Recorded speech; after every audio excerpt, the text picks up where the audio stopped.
Thank you very much for joining Cinema Showcase tonight. And join me right now in welcoming to Atlanta and to the program Mr. Frank Capra. Mr. Capra, it is indeed a pleasure to have you here. Jim, it's nice to be back with you again. Thank you. You go all around the country, all over the world, really, talking to students, to film groups. Yes. Are students particularly aware today cinematically? Yes, they are. They're very much aware. It's their medium, really. They grew up with it. They grew up with the audiovisual stuff, and now with television, it's even more their medium, and they understand it. They've never been without it, and so it's their gig, and they like it, and they're great fans.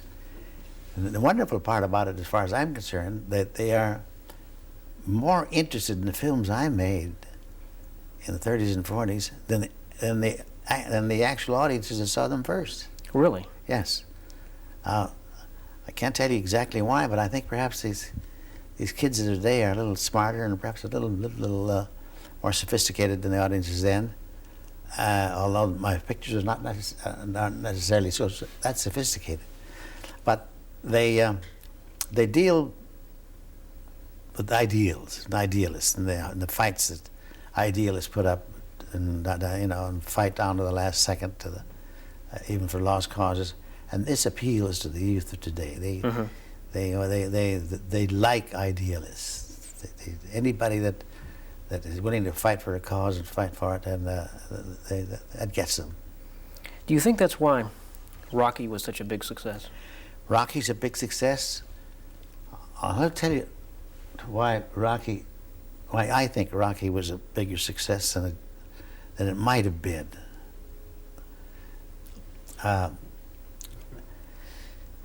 It is a people-to-people communication. People on the screen, people in the audience. And if you can't involve the people in the audience with the people on the screen,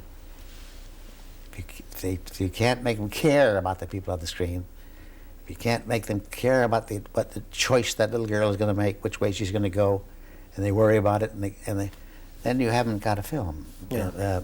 But there were two little scenes in Rocky that made you care for those people. Those two little gentle, little innocent little love scenes they played on the streets with those two people. You knew that they cared for each other, and they greatly, and you knew that he was going to do all he could to make for this. It was those two lovely little scenes is what put that picture over. From that time, they were with that man, and they wanted him to win. Yeah. Because of those two little scenes, because those scenes made him likable to the audience. They liked him from that time on. Mm-hmm. Without those two scenes, you'd have had another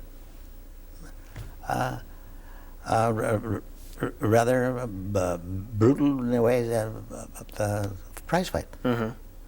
Some people, though, reacted to Rocky, I guess, in much the same way they reacted to some of your films, with a little too much cynicism. They said, it's too sentimental, or whatever. What do you say to that? Well, I think the sentiment made it. I think you say too sentimental.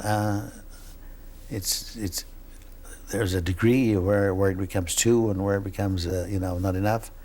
But sentiment is deep down in the innards of all of us. We all fall for sentiment, and we all love sentiment, and we live on it.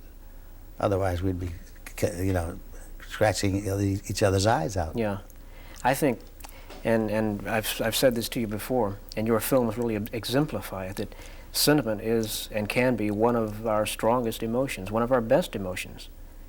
I think there's a difference in being sentimental and in expressing honest sentiment. Oh, indeed, there is, and you can. I think the audiences can tell phony sentiment from real sentiment. They'll tell you right away. Yeah. If they're with it, it's got to be real somewhere. If they're against it, then it's just a phony sentiment. And it is an amazing thing that the third dimension of a film is an audience. A film without an audience is nothing. It's a roll of film in a can, no good to anybody. With only 1 or 2 people looking at that film, it's still nothing. It's not made for 1 or 2 people. It's made for an audience, 100, 400, 1,000. Then you get that. Then the whole thing seems to come together, and you have the show, the film, and you have this communication between the actors and the audience, and you have what the whole thing is all about. And if you do it well, if you can involve the audience with the people on the screen, then your show's going to go well. If you can't involve the audience, it's not going to go well. Do you think then you can get an honest appreciation of what kind of film you have before an audience sees it? Can you and studio executives watch a film and know how it's going to go over with an audience even before they see it? No. You can guess. You can hope. You can pray. You can wish. You can bet. You can do all the things in the world, but you can't be sure. Yeah. You're not sure until you play it with a large paying audience. There's a classic example of that with one of your films, Lost Horizon, because you didn't really know what the reaction was going to be until that audience in Santa Barbara saw it. That's right. That's right. And when that audience in Santa Barbara saw it and started laughing at the beginning, about the middle of the first reel, and when there was nothing to laugh at, then they were laughing at the picture. From that time, they laughed at the picture, and it was an unreleasable piece of film. It was just a brutal flop. And when they ran out of that theater at the end in a rainstorm and running for their cars, said, "Did you ever see such a lousy thing?" I mean, they were, yeah.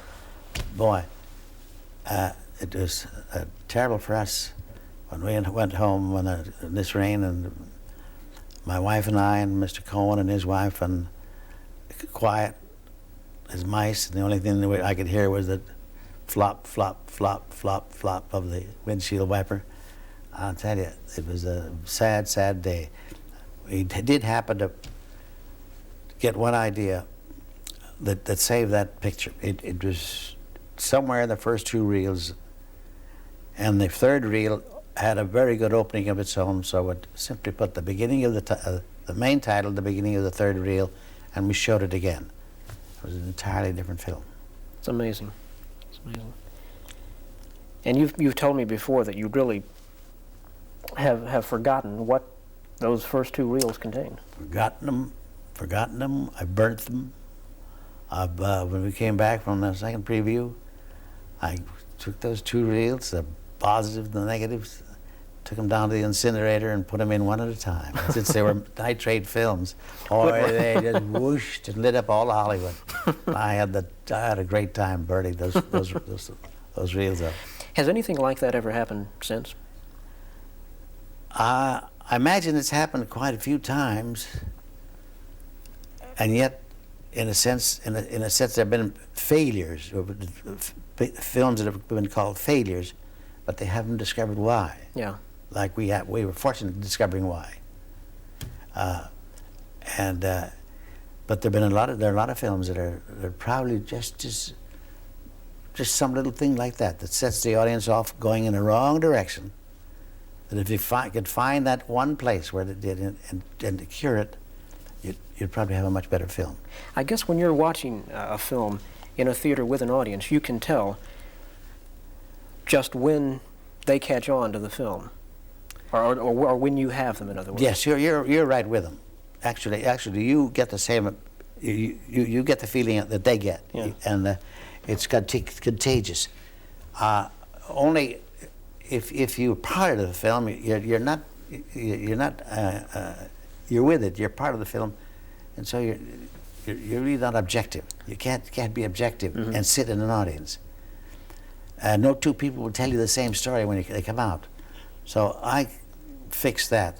When I found out that I had 3 or 4 friends, they all told me a different story how the film went and where it was wrong and where it was right. So I recorded the previews. I just simply hung a microphone down over the upper stage and hung it over the audience, and recorded the film and the reactions of the audience, and then ran it next day in the quiet of an office, and you could hear exactly what happened. When there was silence, they were interested. When they were laughing, maybe they'd laugh over too much and they wouldn't get the next line, so we could stretch that. And we tailored the film. It's like a tailor takes apart a suit and sews it together, takes apart a suit, sews it together again, until we got the same reaction twice. See, and this is and using it that way, we were much more certain of what we were doing. Do you think movie audiences are like theater audiences in that it's been proven that when people go to a theater, there's such a thing as a bad audience one night or whatever? Can movie audiences be the same way? Yeah, but I don't. I think it's a matter of degree. Maybe in Pasadena they wouldn't laugh as loudly as they would down in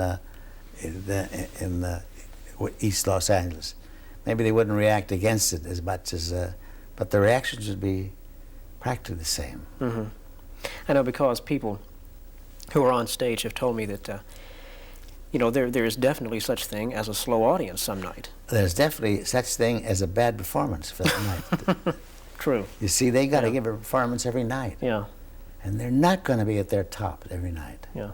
And there's something going to happen one of these, in some of these nights where everybody, you know, is down a little bit, and so that the audience is down. But it's perhaps more of the actors that are the cause for it. In a film, the film doesn't change. You see, film's the same performance all the time. Yeah.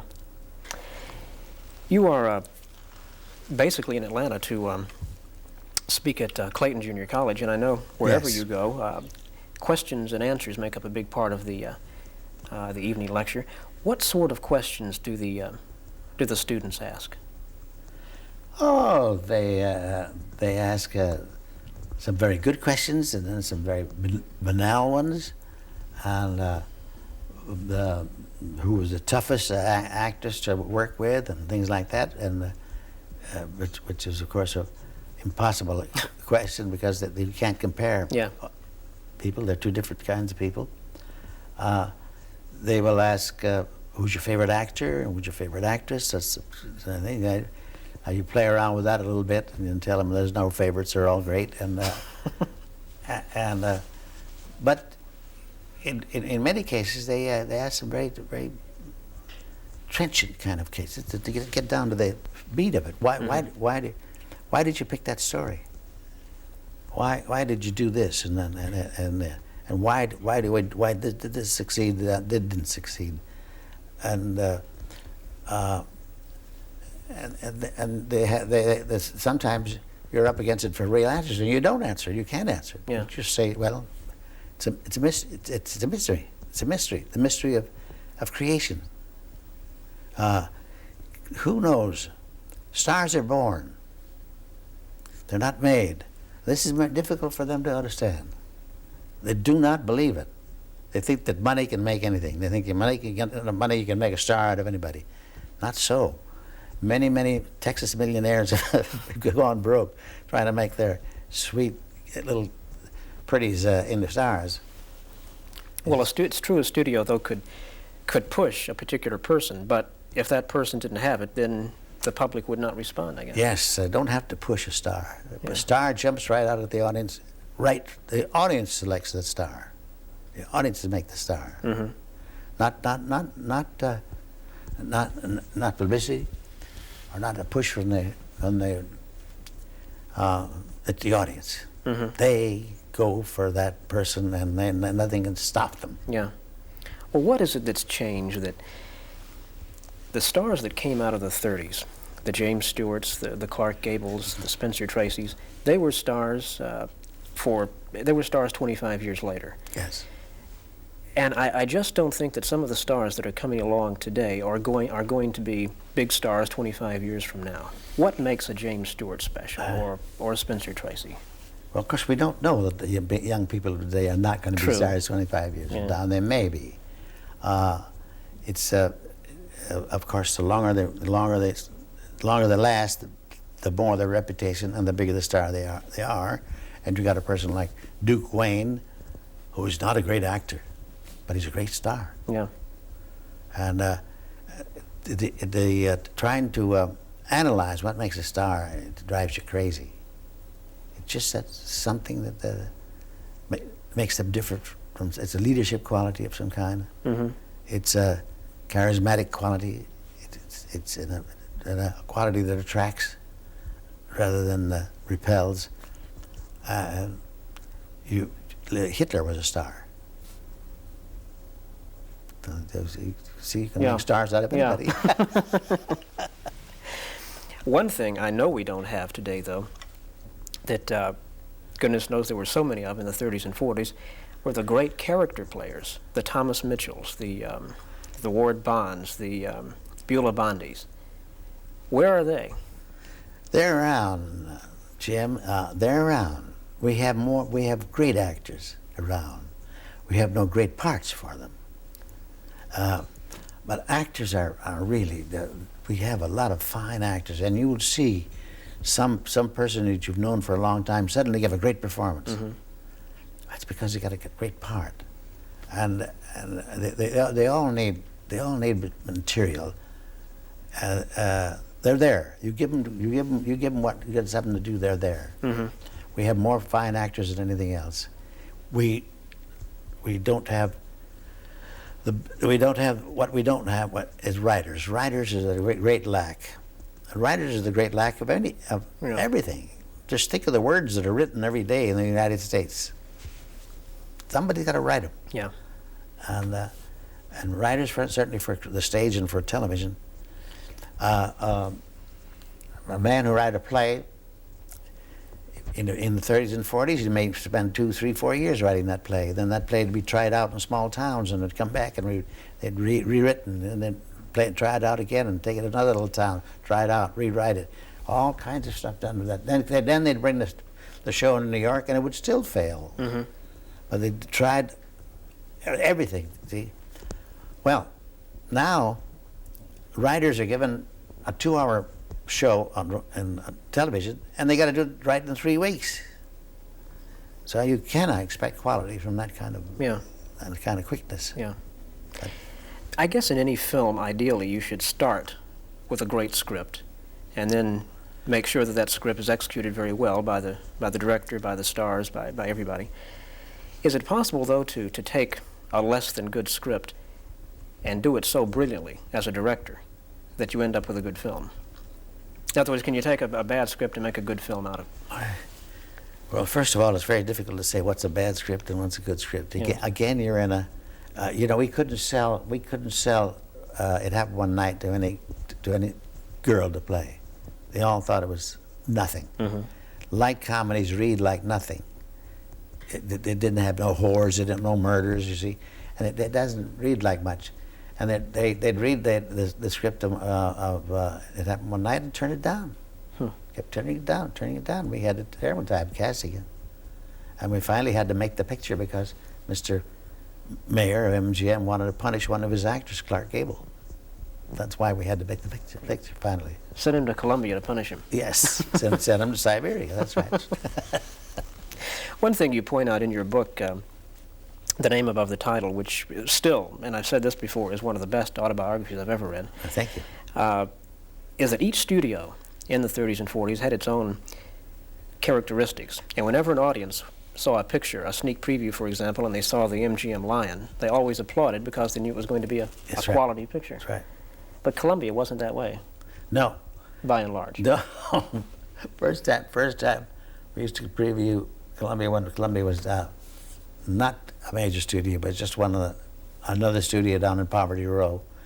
And that woman came up with holding this thing. They'd all booed. They said, "Oh, for heaven's sakes!" They were terribly disappointed what they were going to see. Yeah. Because they're not used to it. Now, if they saw the Paramount logo or one of the others and so forth, they'd applaud. But Columbia always used to be booed. But after a while, we got them so that they wouldn't boo so much. Yeah. Almost.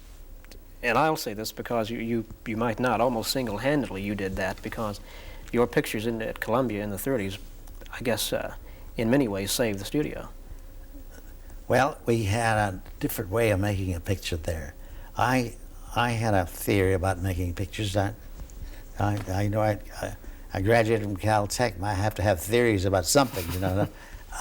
One of the theories I had was that if it's an art form of any kind, then an artist should be the boss. I mean, I never heard of an art form in which the art was made by a committee. Mm-hmm. There was always an artist that ran it, or did it, or acted it. And I thought the same thing should apply to, and it did apply in Columbia Studio. Columbia Studio was such a small studio, and I became successful there with them. So I was a very big shot in a very small pond, and so I could call those shots. And I demanded that title, name above the title, that one man, one film idea. Now, it worked. And fellas like Hawks and Ford and Stevens and McCary used to ask me, "How you doing down there?" And I said, "Oh, come on down. It's a great place to work. Great place to work. The director's the boss, everything." And they did come down one at a time, and finally they all came down to Columbia and all made fine shows. They were given the one man, one film idea. Couldn't happen at MGM. There, the department heads ran everything, and it was not a one-man show. It was a completely, almost like one of those that make automobiles. What do you call that? Assembly line. Assembly line. Stuff. Yeah, because I guess if Cedric Gibbons at MGM wanted a set a certain way, he got his set that way, and the director had very little to say about it. That's right. Had nothing to say about it. That's right. We only have a couple of minutes left, and I've got to ask you something about my favorite film, and I know you said that it's the favorite film of those you've made. It's also James Stewart's favorite film of those he's made. It's A Wonderful Life. What makes this film special for you? Well, it makes special for me because it was the first film I did after the 5 years being away in the Army, and I was scared to death and whether I could make a film again. And that it happened to turn out well, and I again got my courage up. It really was a kind of a great lift for me. Mm-hmm. It had a plot which I had never heard before, or seen before, read before. And it told a story about the importance of man in a novel way, in a way in which this man who thought he was a failure was given the opportunity to come back and see his little world as it would have been had he not been born. And he realizes he was not a failure, that no man is a failure. No man is a failure who has one friend, and if he's got 3 friends, he's filthy rich. So I think it was that way of telling it, and the idea itself that made that film perhaps the best film I've ever made on that subject. Mm-hmm. One of the intriguing things about it, it was based on a Christmas card. Based on a Christmas card. The whole story, actually the whole central idea of this man who was allowed to see how his little world would have been had he not been born was in this 9 paragraphs of the little man who wrote this little Christmas greetings to his friends, and he put a little holly and he put a little red ribbon on it and sent it to his Christmas. And he sold this Christmas message to RKO for $50,000. I bought it from them for $50,000 because I thought the idea was just absolutely tremendous. Then we wrote a script from that.